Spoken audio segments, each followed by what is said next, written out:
আচ্ছা, একবার মন থেকে ভাবেন তো যে আল্লাহ আমাদের কত গুনাহ জানেন, জীবনে কত পাপ এমন করেছি যে পাপ আল্লাহ প্রত্যেকটার খবর রাখেন। যদি মানুষ এই পাপগুলো জেনে ফেলে, আচ্ছা সব না, মনে করুন আপনার জীবনের গোপন পাপগুলোর মধ্য থেকে মানুষ জাস্ট 2টা পাপ কিংবা 3টা পাপ জানতে পারলো, যদি মানুষ জেনে ফেলতো বা জেনে ফেলে, আপনার উপরে মানুষ থুতু মারবে আর বলবে যে তুই এত নিকৃষ্ট, তোর চরিত্র এত খারাপ, তুই এত জঘন্য।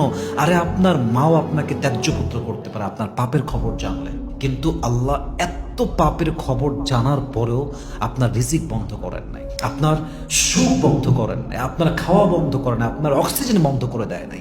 এরকম রবের সঙ্গে যে বেঈমানি করে, মুনাফিকি করে, এর মতো বেঈমান, এর মতো খারাপ মানুষ আল্লাহর জমিনে সেকেন্ড আর কেউ হতে পারে না, ঠিক কিনা বলেন?